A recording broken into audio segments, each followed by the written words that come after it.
L'incontro sull'autonomia tra il ministro Calderoli e i presidenti di Veneto, Lombardia ed Emilia Romagna. Soddisfazione di Zaia, partiamo con il piede giusto, finalmente un'accelerazione dei tempi. La tragedia della 22enne travolta e uccisa la notte di Halloween, parla il fratello del fidanzato di Miriam. Nessuno l'ha cacciata, abbiamo provato a farla tornare indietro, le volevamo un bene enorme.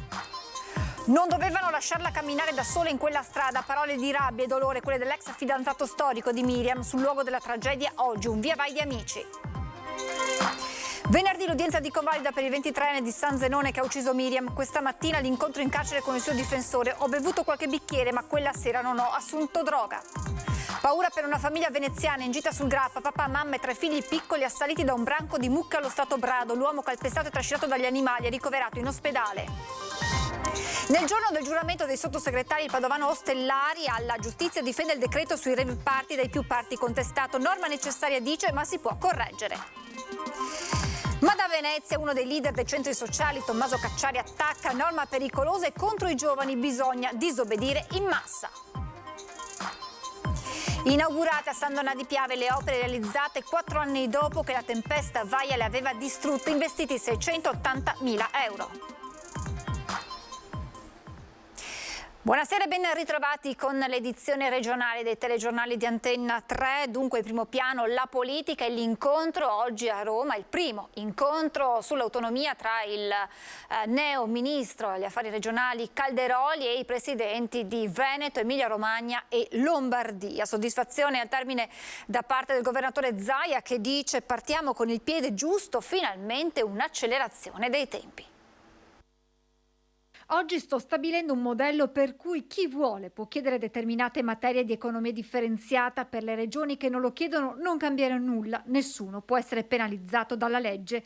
Queste le dichiarazioni rilasciate dal ministro per gli affari regionali Roberto Calderoli al termine dell'incontro con i presidenti di Veneto, Lombardia ed Emilia Romagna sull'autonomia. Un primo confronto dal quale il governatore Zaia esce soddisfatto per i passi avanti fatti. Si parte col piede giusto, con rapidità, con le idee chiare. Adesso si tratterà di avere il nuovo provvedimento che il Ministro dice di avere già in bozza e quindi noi lo osserveremo quando ci verrà consegnato. Questo è un paese che dovrà abbandonare il centralismo e andare verso un federalismo reale. L'occasione, continua Zaia, per portare efficienza nei territori. Lo abbiamo dimostrato con molte competenze durante l'emergenza Covid. Siamo davanti a un provvedimento che non è la secessione dei ricchi, lo si fa a saldi invariati, vuol dire che chi avrà l'autonomia gestirà a parità di costi le sue competenze nel suo territorio e chi non avrà scelto l'autonomia continuerà a avere quello che aveva prima e non gli sarà tolto nulla. Per il Veneto resta la richiesta delle 23 materie con quel principio di gradualità che io stesso ho introdotto, ricorda Zaia, 5 anni fa, con la firma di una preintesa che prevede inizialmente 5 materie e poi via via tutte le altre. Il vero tema, sottolineato ancora il governatore, è quante materie delle 23 si riuscirà a portare a casa. I presidenti escono dall'incontro con Calderoli con rassicurazioni anche per quanto riguarda le tempistiche. Con il ministro, spiega il presidente del Veneto, c'è una visione comune, ha voluto accelerare i tempi del percorso verso l'autonomia, condividendo una bozza della legge di attuazione. Si tratta finalmente di tempistiche rapide che impegnano le regioni e il Paese ad un percorso comune nella realizzazione di una riforma più che mai necessaria, chiesta a gran voce dai cittadini e prevista dalla Costituzione. Probabilmente nel giro di qualche settimana già si vedrà qualche primo provvedimento e probabilmente si farà anche capolino in Consiglio dei Ministri. Il ministro Calderoli ha già dato nelle giornate scorse un'idea, no? Ha detto che nel giro di un anno dovrebbe essersi conclusa tutta questa procedura. Siamo alla cronaca con la morte di Miriam Ciobanu, la studentessa 22enne travolta e uccisa la notte di Halloween nel Trevigiano da un'auto condotta da un giovane, risultato poi positivo ad alcol e droga. Sconvolti il fidanzato della giovane, Tommaso Dalbello, e il fratello Luca. Al nostro microfono proprio quest'ultimo a parlare, dice: ho provato a farla tornare indietro, nessuno l'ha cacciata da casa, le volevamo un bene enorme. Non parla, è a letto, è pallido. Luca Dalbello è il fratello di Tommaso, il fidanzato di Miriam Ciobanu, la studentessa 22enne di Fonte, travolta e uccisa dall'auto guidata da un giovane di San Zenone degli Ezzelini, risultato poi positivo ad alcol e droga. Tommaso, 19 anni, è distrutto, non parla, è chiuso in camera. Lui, sopravvissuto a un altro terribile incidente stradale avvenuto un mese fa a Mussolente, mentre era in compagnia di Miriam, nel quale era rimasto ferito, costretto temporaneamente su una carrozzina. Il fratello ci dice che non riesce a darsi pace. Quella tra Miriam e Tommaso era stata una litigata come tante tra le coppie. Nessuno l'aveva cacciata di casa, ripete più e più volte.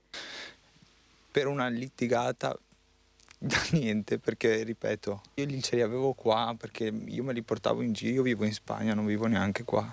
Sono venuto a casa perché per assistere mio fratello ed ero sempre con loro perché anche Miriam era un'amica mia, gli volevo un bene immisurabile. Quella sera in cui è uscita poi l'ho seguita in macchina perché mio fratello mi fa guarda che è andata a piedi, ma io gli ho detto non può uscire a quest'ora, che ci sono tutti che escono dalle discoteche, che prendono la macchina e in queste zone qua purtroppo la gente guida così. L'ho seguita io ho provato a farla tornare indietro, a dirgli guarda se non andate d'accordo dormi sul divano, ci sono tante stanze sulla casa. E io l'ho seguita fino alla chiesa qua più su, quindi è andato in su. a Passo d'Uomo, ci sono delle telecamere anche al cimitero, io non so se funzionano, io spero anche che funzionano perché si veda che Miriam non è mai stata cacciata di casa come dicono i giornali. Miriam qui è sempre stata ben accolta, Miriam era un'amica mia, era un'amica di Tommaso oltre che fidanzata e qui non è mai stata cacciata via. Luca ricorda come Miriam avesse sempre accudito il fidanzato dopo l'incidente di Mussolente, era sempre a casa loro, sempre presente. Anche in ospedale lei era sempre là. Si volevano tanto bene. E io gli volevo tanto bene anche io a Miriam. Anche Luca Dal Bello è sconvolto per quello che è successo all'amica Miriam Ciobanu. Se avessi insistito di più, dice, se l'avessi convinta. Non si sa cosa pensare, perché poi uno dice me la prendo con quello che guidava, me la prendo con la litigata, con cosa... Dove... Non porta indietro Miriam. Miriam era speciale, sempre sorridente, la descrive così l'ex fidanzato storico e le amiche che oggi sono andate sul luogo della tragedia a portare un fiore. Distrutti, chiusi nel dolore, il papà della 22enne e la sorella che vivono a Fonte, dove la giovane stava tornando quella maledetta notte. In questa piazzetta a Fonte sarebbe dovuta tornare Miriam, falciata ed uccisa a pochi chilometri da casa. Qui viveva assieme al papà e alla sorella, alla quale era molto legata. Sono seduti in un tavolo del bar, stravolti, non riescono a parlare, dai loro volti solo le lacrime di un dramma che non ha e non avrà mai una spiegazione. L'ex fidanzato di Miriam consola il padre e la sorella, poi si alza, occhi lucidi di chi non ha mai dormito. Non vuole telecamere, ma parla della ragazza che ha trascorso con lui 5 anni, quando ne aveva solo 16. Solare, sorridente, caparbia, ma dolcissima, ci dice. Il dolore è troppo forte. Solo una frase lanciata come una freccia verso il nuovo compagno di Miriam. Non avrebbe mai dovuto farla andare da sola. Poi cala un silenzio assordante di una tragedia immensa. In quel paese la famiglia è conosciuta. Conosco suo padre che è una brava persona e ieri quando l'ho visto qui seduto mi diceva che cosa faccio adesso, che cosa faccio. E ho detto guarda, abbi coraggio, ma cosa vuoi? Non è che si può dire aver coraggio a una persona, ma insomma mi è venuto da dire così. Due famiglie hanno distrutto, quella della ragazza e anche quello del ragazzo, perché se io sono una madre che ha un ragazzo che fa una cosa del genere, ma si rende conto? Allucinante questo discorso. Sconvolta la comunità. Sconvolge sì. E queste vittime nella strada devono finire. Bisogna fare qualcosa per questi ragazzi che si mettono ubriachi e corrono troppo, non stanno attenti alle persone che ci sono in strada. Miriam, bellissima, con i suoi 22 anni e tanti sogni nel cassetto. La mattina scendeva per andare al bar, faceva colazione e intanto pensava al suo futuro. Voleva iscriversi a criminologia, amava la musica, i libri di viaggi, aveva tanti progetti, ma il destino ha voluto decidere per lei. Questa mattina qui nel luogo della tragedia sono venuti gli amici, le amiche di Miriam, hanno portato i fiori e qualcuno ha scritto su un foglio, scritto a mano: Miriam, riposa in pace. Com'era Miriam? Aveva sempre il sorriso, sempre. Dolce, educata, gentile. Tutti i suoi sogni qua si sono infranti. Brutto in una notte così. Ha lasciato qui un fiore, poi si è allontanata guardando quella strada dove in un attimo tutto è finito. La mamma della 22enne vive poco lontano, le sue parole sono di perdono verso chi le ha strappato l'amore più importante, la figlia. Intanto in carcere a Sant'Abone il confronto tra il giovane arrestato e il suo difensore. Quella sera non ho assunto droga, ha detto il 23enne. Domani l'udienza di convalida. Il ragazzo l'ho trovato giù, dispiaciuto per quello che è successo, insomma. Si è trattato naturalmente di una disgrazia, è molto provato il ragazzo. Giovanissimo, incensurato, Alessandro Giovanardi, il 23enne di Carainati, accusato di omicidio stradale aggravato per la morte della studentessa Miriam Ciobanu, ha incontrato in mattinata a Sant'Abona il suo difensore, l'avvocato bassanese Luca Milano, provato dal peso della responsabilità per la morte della ragazza, provato dall'esperienza del carcere in cui è rinchiuso dopo l'arresto, ha raccontato al difensore quei drammatici istanti. La ragazza l'ha vista all'ultimo momento, praticamente l'ha vista al momento dell'impatto. Ecco, non l'aveva vista prima, non l'aveva assolutamente vista prima, anche perché la strada non era illuminata, era di notte e non ci sono marciapiedi, insomma, su quella strada, insomma, non c'era nient'altro, ecco. In più, come ha detto il ragazzo, ecco, qua si tratta di una strada in discesa, insomma, quindi dove, insomma, dritta, insomma, dove si tende effettivamente ad andare veloci, ecco. L'auto condotta dal 23enne andava ben oltre i 60 km/h previsti in quel tratto. La velocità è al vaglio dei carabinieri. È ipotizzabile che la vettura abbia raggiunto in quel punto addirittura i 130 km/h. Giovanardi è risultato positivo, oltre che all'alcol, anche ai cannabinoidi, ma l'assunzione rilevata dall'esame del sangue, afferma il ragazzo, sarebbe avvenuta in precedenza. Lui nega di aver assunto stupefacenti, insomma, in quella serata. Proveniva da una festa di Halloween con gli amici, così ha riferito all'avvocato. Il tasso di alcol del giovane automobilista è risultato elevato, 1,5 grammi per litro, 3 volte il consentito. Aveva assunto sicuramente qualcosina, però non era sicuramente ubriaco, ecco. Il ragazzo era lucido, ricorda perfettamente tutto quanto. Lui sì, era uscito con gli amici, insomma, sì, era una festicciola, ecco qua. Tra l'altro in una casa privata dove c'erano anche famiglie, dove c'erano anche una cosa tranquilla, ecco, diciamo così.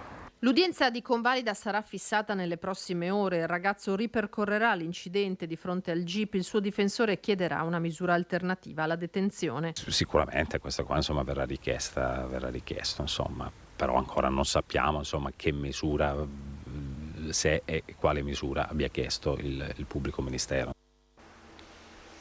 Lasciamo la tragedia di Pieve del Grappa, continuiamo con la cronaca, con quanto accaduto ad una famiglia in gita sul Grappa, salita da un branco di mucche. Accerchiato da una mandria di vacche, buttato a terra, calpestato e trascinato per metri. Momenti di terrore per un 46enne residente nel veneziano, assalito dai bovini allo stato brado mentre era in gita con la moglie e i 3 figlioletti in cima a Grappa. Non si sa cosa abbia fatto scattare questa reazione negli animali. Fatto sta che l'uomo è stato aggredito dalle bestie che soffiavano e scalpitavano. Lo hanno colpito con le corna, con gli zoccoli, fino a che lui è riuscito a ripararsi in una buca carsica. Tutto davanti agli occhi dei familiari, sotto shock. Seppur in condizioni gravissime, ha raggiunto, assieme alla consorte e ai bambini, Caserma Milano. Qui è stato dato l'allarme. Sul posto i sanitari del SUEM 118 di Pieve del Grappa, che hanno prestato le prime cure al 46enne, che ha riportato contusioni multiple alla testa e al torace. Si trova ricoverato all'ospedale di Castelfranco Veneto. Siamo alla politica. Il Giorgia Meloni ha chiuso la squadra di governo con il giuramento questa mattina a Palazzo Chigi dei sottosegretari tra i veneti nominati dalla neo premier di Fratelli d'Italia. Sottosegretario di Stato per le imprese e il Made in Italy, Massimo Bitonci. Il padovano Massimo Bitonci giura da sottosegretario al Ministero dello Sviluppo Economico, diventato ora delle imprese del Made in Italy, guidato da un ministro, anche lui padovano, Adolfo Urso.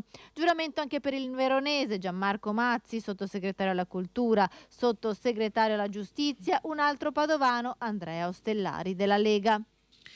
Sottosegretario di Stato per la Giustizia Andrea Ostellari. Ostellari, dopo il giuramento, non ha mancato di commentare il decreto legge contro i rave party che tanto sta facendo discutere. Io non vedo grandi polemiche, francamente. C'è stato un fatto e il governo ha deciso di intervenire e credo fosse giusto intervenire anche in questa misura. Io ritengo che quel evento che si cerca ovviamente di evitare con questo intervento legislativo sia importante.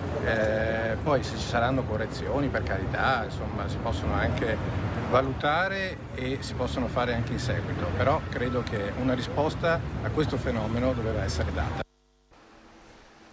E sulla cosiddetta norma anti-rave interviene anche l'attivista dei centri sociali Tommaso Cacciari e la sua è una critica molto pesante. Sentite. Tra le reazioni al decreto del governo cosiddetto sul rave, da nord-est arriva anche la voce di Tommaso Cacciari, un attivista da sempre impegnato anche nelle attività che riguardano manifestazioni di piazza. Con questa norma anti-rave questo governo Meloni non perde occasione per dimostrare la sua natura tutt'altro che di alto profilo e tutt'altro che tecnica, ma dimostra la sua natura muscolarmente di estrema destra. Guardate, io non ho particolare simpatia per i rave, non sono mai stato a un rave in vita mia, anche perché penso che sia una forma molto impolitica se si fa eccezione per l'origine del fenomeno culturale inglese della metà degli anni '80, ma questa è una norma estremamente pericolosa. Secondo Cacciari, dopo le prime norme che hanno colpito donne e migranti, ora il governo prenderebbe di mira i giovani e quindi bisogna opporsi. Decide di colpire i giovani con una norma che non riguarda esclusivamente i rave, ma che punta a colpire ogni manifestazione spontanea, che punta a colpire il diritto a ritrovarsi, il diritto anche a manifestare, punta a colpire anche gli spazi autogestiti.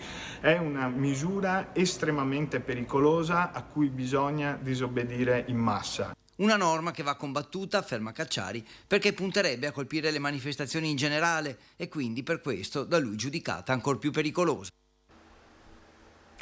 Da ieri con le nuove disposizioni del Ministero della Salute, del Ministro della Salute Schillaci, tornano in corsia i sanitari Novax. L'esonero dal lavoro era scattato più di un anno fa, alla fine escludendo chi aveva poi cambiato idea scegliendo la strada della vaccinazione anti-Covid. Il numero finale dei sanitari Novax nel Padovano era di 250. Questi 250 tra medici, infermieri e OSS in questi giorni torneranno ad esercitare la loro professione. I reintegri sono più di 120 nell'USL 6, un'ottantina sono infermieri e operatori sanitari, il resto tecnici e amministrativi. 100 operatori sanitari e un medico sospesi per inadempienza vaccinale invece verranno reintegrati nei prossimi giorni al servizio dell'azienda ospedaliera dell'ospedale Sant'Antonio di Padova. Stiamo cercando di capire dove vanno meglio inseriti questi, soprattutto infermieri e operatori sociosanitari, che sono la maggior parte degli operatori sospesi, come vanno meglio inseriti nei nostri servizi, nei nostri reparti. In azienda ospedaliera in tutto erano stati 247 tra medici, infermieri e tecnici e operatori sanitari interessati dalla sospensione. Di questi 146 però sono già stati integrati nei mesi precedenti. Il 44% infatti aveva scelto di vaccinarsi, il 51% invece aveva avuto il Covid. L'azienda ospedaliera si stava già preparando al reintegro, ha solo dovuto accelerare i tempi. Noi prendiamo atto del decreto ministeriale innanzitutto, che nasce da un quadro epidemiologico mutato e di conseguenza tutto quello che stiamo vedendo in conseguenza di questa modificazione del quadro epidemiologico è chiaramente è appunto una logica conseguenza. Favorevole al ritorno in corsia del personale Novax anche il dottor Giampiero Avruscio, presidente dell'Associazione Nazionale Primari Ospedalieri dell'azienda ospedaliera di Padova, che pur essendo un convinto sostenitore dei vaccini, già a luglio scorso aveva chiesto che potessero rientrare al lavoro i Novax vista la carenza di personale nei reparti. Noi siamo in carenza organica cronica e il Covid ha messo in evidenza molto di più questo. Allora il fatto di allontanare queste persone, io ripeto non condivido la loro posizione, però cosa è successo? È successo che la gente, le persone poi non avevano punti di riferimento. E su quanto deciso dal Ministro della Salute si dice preoccupata l'europarlamentare Alessandra Moretti in questi giorni in Veneto insieme alla Presidente della Commissione Covid del Parlamento europeo. Credo che questo sia un elemento molto negativo perché mette in pericolo non soltanto la salute dei più fragili ma soprattutto dà un brutto messaggio, e cioè il fatto di equiparare chi tra i medici ha rispettato l'obbligo di vaccinarsi e chi invece non l'ha fatto. Penso che questo sia un messaggio molto, molto negativo che diamo. Dopodiché ho visto una marcia indietro sul tema invece mascherine, che ho giudicato positiva, perché le mascherine soprattutto negli ospedali e nelle RSA dovrebbero essere mantenute sempre, perché comunque voglio dire è un luogo di grande esposizione e quindi è bene che i medici ma anche i pazienti siano protetti. Io credo che questo anticipare sia un azzardo perché innanzitutto noi non abbiamo vissuto ancora l'autunno, ci avviciniamo all'inverno, potrebbero esserci dei ceppi cattivi del virus che potrebbero farsi avanti. Ci fermiamo per qualche istante di pubblicità, tra poco. Rieccoci in diretta per parlare di prolungamento della A27, perché se ne torna a parlare dopo che anche l'ufficio studi della CGIA di Mestre ha definito l'opera strategica e non solo per la provincia di Belluno. 1960 nasce una società promossa da un gruppo di camere di commercio per realizzare l'autostrada di Alemagna che da Mestre avrebbe dovuto attraversare il Veneto, sbucare in Austria e da lì arrivare a Monaco in Baviera. I cantieri si aprono non senza difficoltà ma si fermano a Vittorio Veneto. È il 1972, poco più di 20 anni dopo, la A27 avanza di altri 30 km fino a Pian di Vedoia. Poi il buio più totale anche a seguito di una votazione a larghissima maggioranza dell'Europarlamento che nel 2016 boccia ogni ipotesi di prolungamento dell'autostrada. Nello stesso anno la Regione nomina un suo uomo di fiducia nella persona di Giovanni Campeol, ex segretario generale della Fondazione Dolomiti UNESCO, in EUSALP, macro regione alpina europea, proprio per portare avanti la strategia di sviluppo della A27. Io ho portato avanti quello che mi era stato chiesto, cioè verificare se questo prolungamento, questa infrastruttura fosse di natura strategica e quali vantaggi avrebbe potuto portare, raccogliendo con certe difficoltà da parte di alcuni, ma un'unanime, sostanziale posizione positiva da parte di tutti gli stakeholder, anche internazionali. Vantaggi accertati non solo per la provincia di Belluno e il Veneto per contrastare la competizione feroce che può essere superata con un valico alpino, ma estesi al porto di Venezia che senza una mobilità è in forte crisi e al vicino Brennero oramai saturo. Oggi, secondo me, sarebbe ragionevole ripresentare questa strategia, si tenga conto che non si prevede più di andare verso Bolzano, ma di andare sotto il Cavallino, andare a Lienz. Si tenga conto che Lienz è già collegata con Klagenfurt con l'autostrada e l'Austria sta già lavorando per connettere Lienz a Monaco di Baviera. Ma la realizzazione di questa viabilità, per buona parte già consolidata, continua a restare al palo. Tutte le altre parti d'Europa, quando hanno bisogno di infrastrutturarsi, lo fanno. Non capisco perché da noi ci sia questo meccanismo un po' strano antiambientalista, perché mantenere il traffico attuale che c'è sulla 51 è uno dei drammi dal punto di vista ambientale. L'appello di Campeol alle due figure più importanti, il presidente della regione Luca Zaia e il neo ministro delle infrastrutture Matteo Salvini. Gli studi socio-economici dimostrano la necessità di questa infrastruttura, come la CGIA di Mestre ha messo benissimo in evidenza, e fino a che non si metterà in moto la grande scoperta che possiamo spostare le merci come col teletrasporto, le merci e le persone ancora si spostano fisicamente. Allora non sono due cose in alternativa. Continuiamo a parlare di infrastrutture perché inaugurate a San Donà di Piave le opere realizzate 4 anni dopo che la tempesta Vaia le aveva distrutte, investiti 680.000 euro, 480.000 euro dalla regione, 200.000 dal comune. La tempesta Vaia 4 anni fa picchiò duro anche a San Donà, ma ora ecco un pontile nuovo di 80 metri, una terrazza a belvedere e la sistemazione dell'arco fluviale. È stato ricostruito come prima, anzi meglio di prima, perché quando ci fu Vaia Io avevo chiesto che nell'ordinanza della Protezione Civile Nazionale ci fosse la possibilità anche di apportare miglioramenti, non solo ricostruzione. E con questo esempio assolutamente virtuoso siamo diventati un riferimento, il Veneto è diventato un riferimento nazionale per quanto riguarda la ricostruzione post-alluvione. 2500 i cantieri avviati meno di 3 anni dopo Baia, quello di San Donà che giunge al termine e che si somma a 6 nuovi pontili e 50 km di piste ciclabili, una spinta anche per il turismo. In qualche modo ricuciamo una ferita che si era creata nel 2018 dopo Baia e che aveva anche causato un po' di dolore. Con oggi riprendiamo un percorso che è fatto sì di questa dimensione anche di amore per il fiume, che è fatto anche di capacità di accogliere chi arriva a San Donà attraverso l'acqua, che sia una houseboat oppure una barchetta elettrica. Il fiume ha bisogno di tecnici e di imprese competenti, specializzate per determinati lavori. Il fiume ha necessità di competenze, assolutamente. E poi un'opportunità, anche con i nuovi pontili, di un turismo lento, di un turismo acqueo,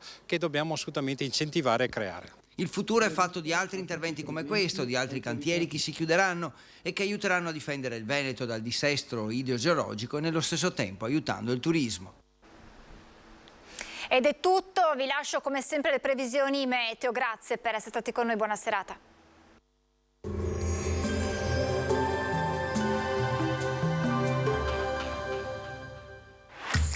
Non ammirare Vittorio Veneto, ma vieni a viverla. Scarica l'app. Benvenuti al meteo. Cambio della guardia. A rimpiazzare l'anticiclone africano che ci ha tenuto compagnia durante il mese di ottobre con bel tempo e caldo, arriva una perturbazione, questa sì, decisamente più autunnale. Vediamo insieme il dettaglio. Sul Veneto la giornata di giovedì 3 novembre vedrà un cielo molto nuvoloso, sulla pianura varie nebbie di notte e la mattina, fino al pomeriggio pioviggini a carattere sparso, di sera poi piogge via via più estese e moderate, venti forti e variabili. Temperature in lieve calo, minime tra 7 e 14 gradi, massime invece comprese tra i 16 e i 19 gradi all'incirca. Spostiamoci ora sul Friuli Venezia Giulia. Anche qui cielo coperto, come ci mostra la grafica, con possibili precipitazioni sparse, inizialmente più diffuse poi in serata. Temperature minime sui 10-15 gradi, massime intorno ai 18-19 gradi. Infine diamo uno sguardo al Trentino Alto Adige. Anche qui all'inizio sole e nubi, poi sarà via via più coperto con locali rovesci. Temperature minime intorno agli 8-11 gradi, massime infine sui 17 all'incirca. Dal meteo di Antenna 3 per ora è tutto. Arrivederci.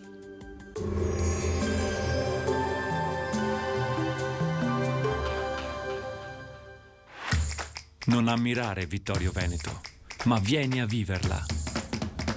Scarica l'app.